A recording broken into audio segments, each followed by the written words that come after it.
لوگوں سے فکر مند رہنا، قیامت کے دن پوچھو گی تم سے۔ اپنی بیٹیوں کو جائیداد میں حصہ نہیں دیتے، ہاں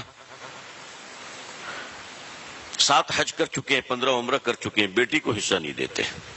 باپ مر گیا تو بھائی حصہ نہیں دیتا، جبکہ باپ کی جائیداد میں بیٹی کا حصہ ہے۔ یہ فیصلہ مولوی کا ہے یا اللہ کا ہے؟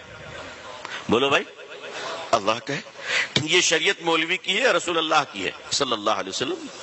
باپ کی جائیداد میں بیٹی کا حصہ ہے، چاہے ایک کیل نکلتی ہو، ایک پتھر نکلتا ہو، وہ اس کو دو۔ اور اگر تم نے نہیں دیا تو سن لو لوگوں، تم تہجد گزار ہوگے، تم دیندار ہوگے، تم بیت اللہ جاتے ہوگے، تم کعبہ کے اندر گئے ہوگے، تم ملتزم میں چمٹ کر روئے ہوگے، کعبہ کا غلاف تم نے رکھا ہوگا، زمزم سے تم نے غسل کیا ہوگا، ریاض الجنہ میں تم بیٹھے ہوگے۔ ان سب کے باوجود اگر تم نے اپنی بیٹی کا حق نہیں دیا اور بہن کا حق نہیں دیا تو ڈاکو بن کر مرو گے، ڈکیت بن کر مرو گے۔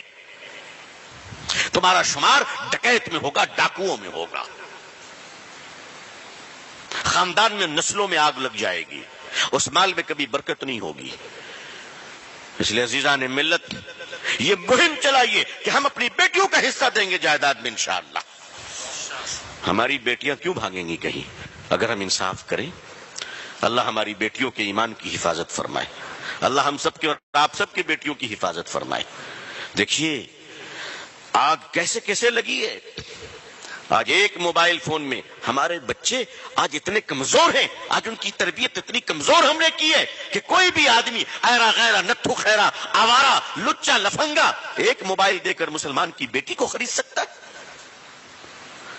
اتنا نیچے اور اتنا گھٹیا ہو گئے ہم، اتنا نیچے گر گئے ہم کہ یہ ایسا تو نہیں کہ ہماری کمائی مشکوک تو نہیں ہے، نعوذ باللہ۔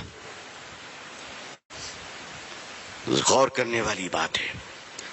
آج ہزاروں لاکھوں مسلم بچیاں کہیں اگر چلی جا رہی ہیں تو مسلمانوں تم اس کے لیے جواب دہ ہو، میری پوری قوم جواب دہ ہے۔ مالدار اپنی بیٹی کی شادی میں دیکھ پر دیکھ چڑھاتا ہے، ایم پی پہ ایم پی کھا رہے ہیں، ایم ایل اے پہ ایم ایل اے آ رہا ہے، کاؤنسلر آ رہے ہیں، سارے لوگ آ رہے ہیں، واہ واہ کیا پنڈال ہے، کیا خرچ ہے۔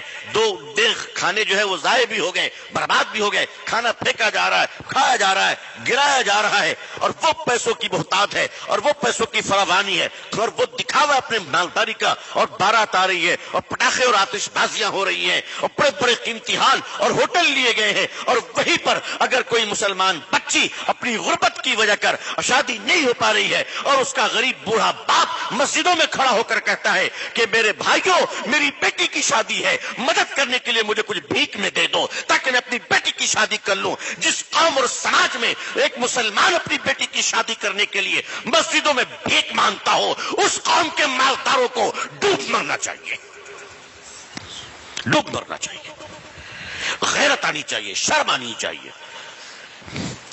آپ پورے ہندوستان کو پیسہ بانٹو، میں منع نہیں کرتا، لیکن کیا آپ کے احمد آباد کی غربت غریبوں کا خیال ہو گیا؟ آپ کے یہاں کے بیوہ اور طلاق شدہ اور معذور اور مجبور اور یتیم بچے ساروں کی کفالت ہو چکی ہے؟ آپ سے پوچھا جائے گا، آپ کے پڑوسیوں کے بارے میں، آپ کے شہر کے بارے میں آپ سے پوچھا جائے گا۔ آج مالداروں کے بچے اسکول جاتے ہوئے 100 روپے کی چاکلیٹ کھا لیتے ہیں، وہی ہمارا غریب بچہ اپنے پیٹ کو پالنے کے لیے اسکول سے ڈراپ آؤٹ کرتا ہے اور پنکچر کی دکان پہ کام کرتا ہے۔ ہمیں شرم نہیں آتی؟ ہمیں غیرت نہیں آتی؟ جب تک ہمارے دل میں حضور صلی اللہ علیہ وسلم کی امت کے لیے درد نہیں ہوگا، خیر خواہی نہیں ہوگی، حکمراں بھی ہمارے لیے مہربان نہیں ہوں گے۔